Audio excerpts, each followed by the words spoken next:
আসসালামু আলাইকুম। আশা করি সবাই আল্লাহর রহমতে খুবই ভালো আছেন। আমি আলহামদুলিল্লাহ ভালো। তো আজকের দিনের আপডেট দিতে চাচ্ছি আপনাদেরকে, আমাদের গ্রামের বাহেরচর গ্রামের আপডেট। গতকালকে রাত্রে প্রচুর পরিমাণে বৃষ্টি হয়েছে আলহামদুলিল্লাহ। সবাই বৃষ্টির প্রত্যাশিত ছিল যে কখন বৃষ্টি আসবে, কারণ ফসলের জমিতে খুব সমস্যা হচ্ছিল, একদম রোদে উত্তপ্ত হয়ে গেছে মাটি একদম। তো বৃষ্টির অপেক্ষায় যেন একদম অপেক্ষা করতে করতে করতে করতে শেষ পর্যন্ত আল্লাহর রহমত দিয়েছে। গতকালকে প্রচুর পরিমাণে বৃষ্টি পড়ছে। এই বৃষ্টিটা খুব উপকার হয়েছে এই মুহূর্তে, যে ফসলেতে যে জমিগুলো আছে এখন বর্তমানে তিল বোনার সময় এবং আরও কিছু শাকসবজি ফসল বোনার সময় আছে, এগুলোর জন্য খুবই উপকারী হয়েছে। এবং জমিতে যেগুলা রানিং আছে, যেমন ভুট্টা, আরও এই আলু, মানে মিষ্টি আলু, আরও কয়েকটা ফসল আছে যেগুলোর জন্য খুবই উপকার হয়েছে। তো বৃষ্টি আসাতে যেমন উপকারও হয়েছে, তেমন একটু একটু ক্ষতি হয়েছে। যেমন এই যে ভুট্টার জমি পেছনে একটা দেখা যাইতেছে একদম পুরো শুয়ে পড়ছে। এই যে এই পাশে এটা একদম পুরা, এই যে একদম পুরো নিচে ওই যে দেখা যায় শুয়ে পড়ছে, এই ভুট্টাগুলো নষ্ট হয়ে যাবে অনেকগুলা, কিছু টিকবে আর কি এরকম। তো বৃষ্টি আসার পূর্বে জমিতে পানি দিয়ে তিল বুনছিলাম, কিন্তু আল্লাহ রহমতের বৃষ্টির বিষয়টাই থাকে ভিন্ন রকম। এটাতে অনেকে উর্বর হয় জমি আর কি। তো বর্তমানে আমার জমিটার যে অবস্থা, ভুট্টা এবং বাদ বাকি জমির আলহামদুলিল্লাহ আমার একটা ভুট্টা খেতে সমস্যা হয় নাই। অনেক মানুষেরই, অনেকেরই, এই পাশে একটা দেখাইছি, ওই পাশে একটা আছে, আমার পাশে আরেকটা আছে। এইটা এগুলোতে ভিতরে সাইডে আশেপাশে আরেকটা আছে, ওই যে দূরে, ওই যে এখানে, এই যে এগুলা পড়ে গেছে। আর ওই পাশে কয়েকটা জমি আছে একেবারে নষ্ট হয়ে গেছে। তো আলহামদুলিল্লাহ আমার একটা জমি কোনো ক্ষতিগ্রস্ত হয় নাই, সব ঠিকঠাক আছে, শুক্রিয়া আল্লাহর কাছে। আর এখন যে আমার আলু যে তুলছিলাম যে জমিটাতে, এটাতে কি বুনছি, এটাতে তিল বুনে দিচ্ছি। এটার অবস্থা হলে এমন, এখন এই যেটা একদম সমতল হয়ে গেছে, মনে হচ্ছে কেউ একদম মাটি চাপায় রাখছে। এটাতে তিল বুনে দিয়েছিলাম, এখন তিল বোনার পরে যে পরিমাণে বৃষ্টি আসছে এইটা গজায় কিনা সেই টেনশনে আছি। আর পাশে মিষ্টি আলুটা আছে অলরেডি, এটা তোলা হয় না এখনো। পাশে আমার ঘাসের জমি আলহামদুলিল্লাহ, একদিকটা কাটা শেষ করতে করতে অন্যদিকে ঘাস বড় হয়ে যাচ্ছে। তো আমার এই ঘাসের জমিটা সামনে আরো বড় করবো, আরো বেশ কয়েকটা ক্ষেতের ভিতরে ঘাস করবো ইনশাল্লাহ। আমার প্ল্যানিং আছে, আমি আমার ছাগলের একটা ফার্মিং শুরু করছি, ছাগলের ফার্মিংটাকে একটু বড় করবো। এটা এখন বেশ কিছু আছে, সামনে আরো বড় করবো ইনশাল্লাহ। আলহামদুলিল্লাহ এটা হলো আমার ভুট্টার জমিটা। আমার ভুট্টার জমি আলহামদুলিল্লাহ তেমন কোনো কিছু হয় নাই।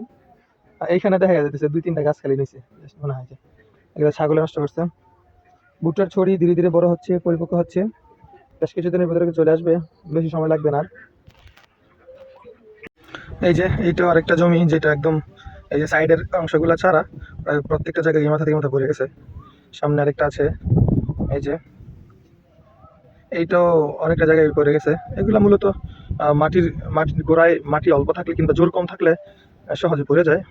গতকালকের বৃষ্টিতে এবং ঝড়ে হালকা দমকা হাওয়া বসছিল, হালকা হাওয়ায় অনেকটাই পড়ে গেছে। এগুলো ভুট্টা পরিপক্ক সহজ হবে না এবং অনেকগুলোই নষ্ট হয়ে যাবে।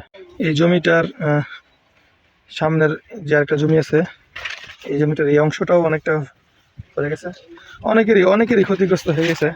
এবং সামনে যে একটা দেখা যাচ্ছে ওই জমিটাও অনেকটা জায়গায় পড়ে গেছে। তো অনেক জমিগুলোই ওই পাশেও দেখা গেছে একদম, ওই যে আরেকটা জমি দেখা যায় দূরে, হয়তো এখানে দূরে থেকে দেখা যায় না, ভিতরে একটা সবটা প্রায় বেশিরভাগ জায়গায় জমির জায়গাটাই মাটিতে শুয়ে গেছে। এই কর্নার থেকে আমার পুরোটা জমি প্রায় দেখা যায় যে আমার ভুট্টার জমি আলহামদুলিল্লাহ তেমন কোনো সমস্যা নেই, যে পুরোটা এখান থেকে একদম এই মাথা পর্যন্ত আমার আলহামদুলিল্লাহ আমার জমিগুলো ঠিকঠাক আছে। এই যে পাশে আমার একটা জেঠুর ক্ষেত, এটাও শুয়ে গেছে। বেসিক্যালি অনেকগুলো ক্ষেত শুয়ে গেছে, অনেকগুলাই। আলহামদুলিল্লাহ আমার জমি ঠিক আছে, শুক্রিয়া।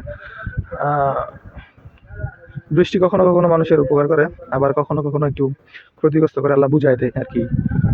তো আমার ফার্মিং সেক্টরগুলো যেগুলো আছে আপনাদের সাথে শেয়ার করবো ইনশাল্লাহ। আমার হাতে বেশ কিছু কাজ ধরে রাখছি, এই জন্য আমি আপডেটও দিতে পারি না এবং নতুন করে কোনো কিছু করতে পারতেছি না। তো ছাগলের খামারটা আমি ধীরে ধীরে বড় করার চেষ্টা করতেছি ইনশাল্লাহ, সেই বিষয়ে ইনশাল্লাহ আপনাদের সাথে আপডেট দিব।